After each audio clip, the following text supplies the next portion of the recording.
Hey, hey, hey. Now, to be honest, I thought this game was going to be a scam. Like, it just. Just this image alone tells you everything you think you need to know. Like this, right? Look at this goofy shit right here. See, you look at this and you're like, nah, game's a scam. But it turns out the game's actually good. You know, I mean, I never thought, because, I mean, the idea is sort of, it's kind of like Pokemon Arceus for me, in a sense. That level of open world and mission telling, but it's kind of also like Ark Survival. And it's effectively Pokemon, but with guns. I mean, that's just it. You got this goofball with a Gatling laser, and you can just obliterate people with it. But it's a surprisingly good game. I mean, and see, there's already a mod for it. A mod that I'm pretty fucking sure Nintendo's gonna slap down immediately for Pokemon. But see, I find it fascinating because bunch of people on Twitter are freaking the fuck out.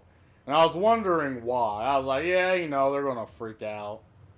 But then I've actually watched, like, the journalists talk to the people who made this game, and they're like, and they made this game probably off of 10 grand, right? And they're like, oh well, we wanted Pokemon with guns because Americans like guns. And we had the whole body type A and B bullshit because Americans like to make ugly characters.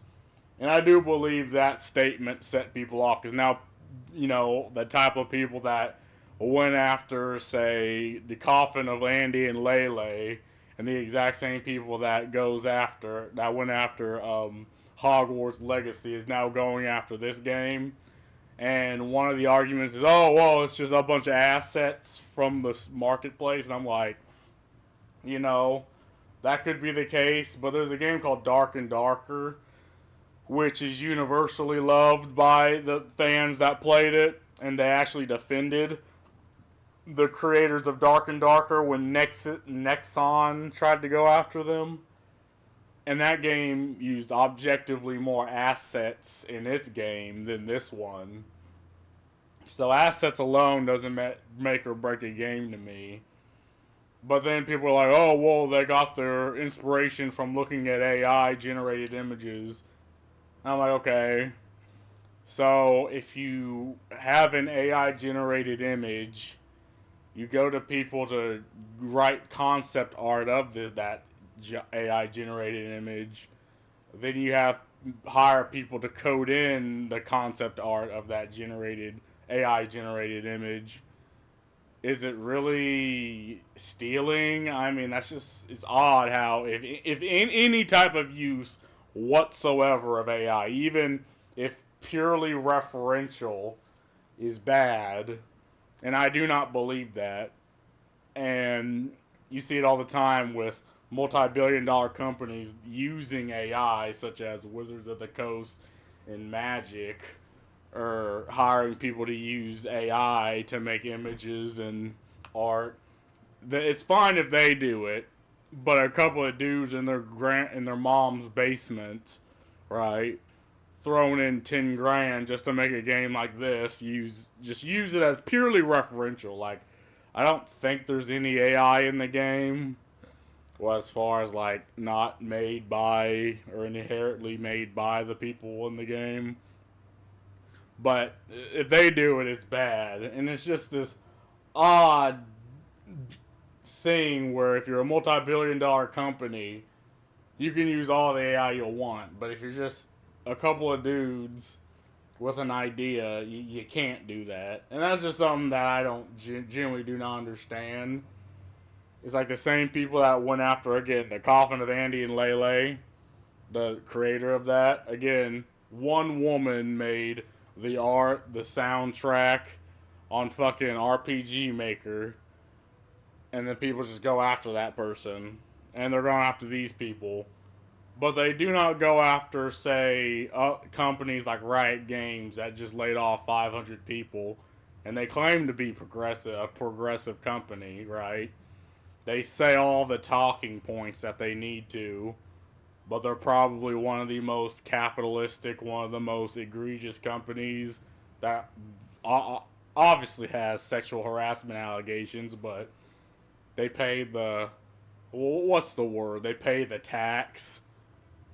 They pay the social justice tax, right? And they're getting ESG money, so no one says a damn thing. But anyway, that's another video all of it in its own. Again, here's a fucking mod that I know is going to be blasted by Nintendo. And clearly, you see, like, you got the PAL balls, so Pokeballs. You see a dichotomy, but it's pretty much Pokemon with guns. And it's also a survival game, which kind of irked me, but it's surprisingly easy. I mean, it's not really super hard on the survival idea. But, and again, despite its bugs, I've come across a lot of bugs. Apparently, there's a way to capture boss pals, I guess as they're called, like bosses, even though originally they're immune to it. But there's a way. It has its glitches, it has its bugs, has its little problems. But I think this game was $39.99. So half the retail price of a game. You can probably glean hundreds of hours from this game alone. And it's open world, and playing it with people just compounds that idea. So again, and I thought it was a scam. I thought this game was. I was 100% prepared to pay into a scam. So anything better than that to me is just objectively a good standard. Surpassed my expectations. But to actually be a good fucking game, right? I probably have, like 30 or 40 hours into this game. Like, I'm not like addicted or anything, but already the game came out. When did the game come out? I think the 19th. Yeah, I mean, to already have that many hours into, I mean, that tells you all you need to know. Everything's in fucking Portuguese. But yeah, I mean, if I was to well, again, I'm very iffy on early access titles, and it's in early access. So take it for what you want. And it even says on the main screen you might encounter bugs or crashes. I haven't experienced a single crash or a single desync. So I have watched people play the game and they've got desynced. But, and again, grain of salt, if you're not a big survival person, you're not going to much care for this game. Even though it is survival, but I do believe it's a little lenient on that. The settings and, like, you can customize, like, hunger meters and difficulty and all that. Like, you can customize all that yourself, so it's very accessible. Like, if you don't even want to worry about the whole survival aspect of the game, or at least very little, you can just put in the settings that say, I don't fucking care about any of this, and just play casually. Or if you want to play with friends and have a fucking shit show, you can also do that too. But, so yeah, I mean, again, if I was to put a grading on this, I'd say it's an 8 out of 10. Despite the bugs, despite the early access, despite all that, I do believe there are hundreds of hours in this game, and it's half the price of most retail games, which is, a little easier on the pocketbook. There might be sales for this eventually. Being early access, they're going to iron out glitches and bugs and all that, but would recommend if you just want to, I don't know, dump all your time into a survival-esque game for hours and forget what time it is. So, and for the people freaking the hell out about it. No, they're just let them freak. You know, put your money where your mouth is, and you know, if you like a game and if you want to piss the people off on Twitter, buy it. If you don't care, then don't care. But anyway, that's all I gotta say about this. Peace.